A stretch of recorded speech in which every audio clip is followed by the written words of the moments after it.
Let's talk about our girl Brie from Desperate Housewives, my favorite character of the show. She could have had the perfect family, but because of her wounded priestess, the fact that she wasn't able to truly embrace her Lilith, her sexuality, and her inner desires, she actually sabotaged her family. Literally. When I tell you that the woman is the spiritual leader, let's talk about that. Let's talk about Brie because I'm about to break it down, honey. Okay, Brie, I love you, girl. Brie, she's like my spirit animal.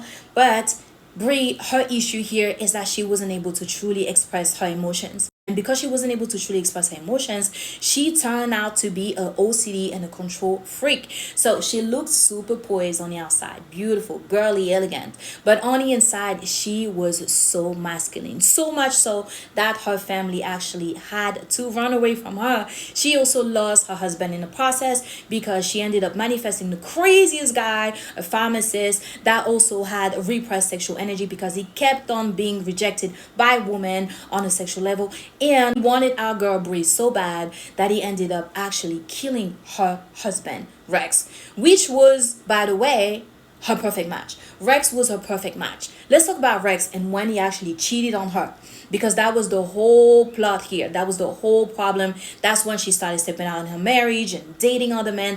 When I saw that her husband actually cheated on her because he was looking for a dominatrix, in my head I was like, but Brie is a total embodiment of the dominatrix. The red hair, the spanking of the children. When she spanked Lena's children, Lynette was so mad. But when she spanked Lena's children, I was like, girl, yes. Why are you pretending you don't like it when you actually likes it? Because you had to see the way that she was shaming her husband when he actually came out and, told her the truth. She shamed him so bad. Oh, I can't believe you are. This doesn't go. Girl, why are you lying to yourself? You are the embodiment of the dominatrix, okay? The red hair, the spanking, the OCD, the controlling behaviors, the whole, perfect ladies on the outside. You had the expression of the lady in the street and freak in a, okay? So if she really understood her desires, she would have understood that actually her husband was the perfect match for her. Perfect match. But no, she decided to clean while they were having the dues. Can you imagine? Oh my God, a mess, honey, a mess.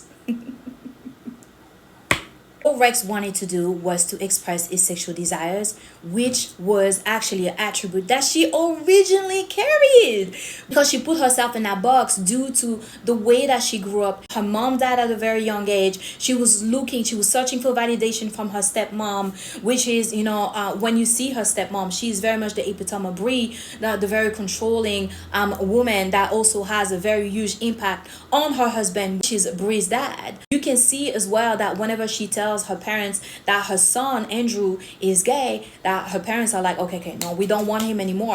And that's when her ego death actually started. Matter of fact, her ego death actually started when she met the guy at the AA group, which also was going through some sort of sexual addiction because he was also a member of another AA group, sexual addiction, whatever. And she ended up saying to the guy, it's fine, I'm going to be there for you. Everybody go through their own darkness. I'm going to put the video here. And I was like, okay, Brie, this is your ego death. You are starting to awaken. She is starting to awaken to her inner desires. Everybody was a mirror to Brie, okay? Everybody was a mirror to her inner desires. Her son ended up being gay. We all know that overly promiscuous men usually turn out to be gay, and that was the whole issue. And she kept on shaming him. She was shaming everybody. Didn't look at herself in the mirror, and once she understand that she actually shamed everyone, but didn't realize that she was shaming herself in the process.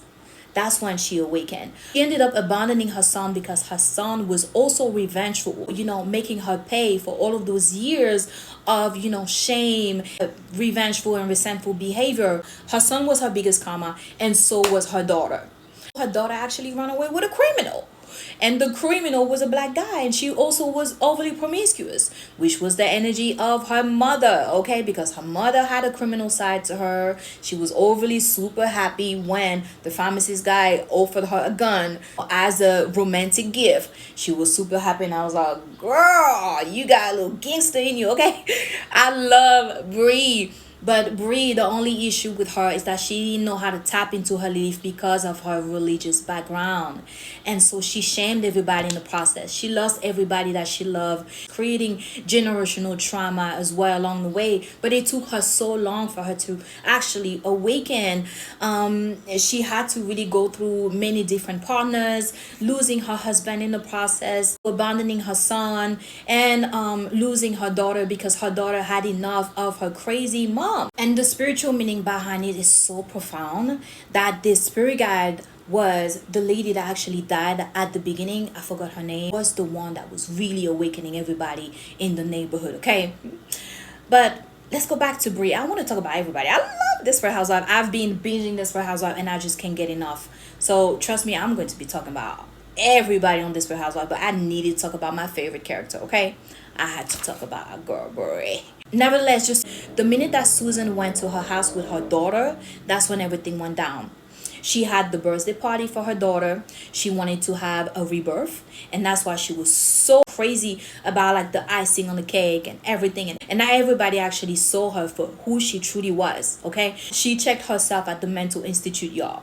She did, and I was so proud of her. But at the same time, I was like, oh, because she realized that she was losing everybody, and she realized that she was actually the one that was leading on the spiritual level these cause and effects.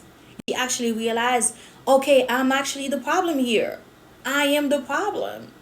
Because the divine feminine is the spiritual leader. How can she expect everybody to actually go along with the program? Because our girl Brie Van de Kamp, she was blaming everybody around her.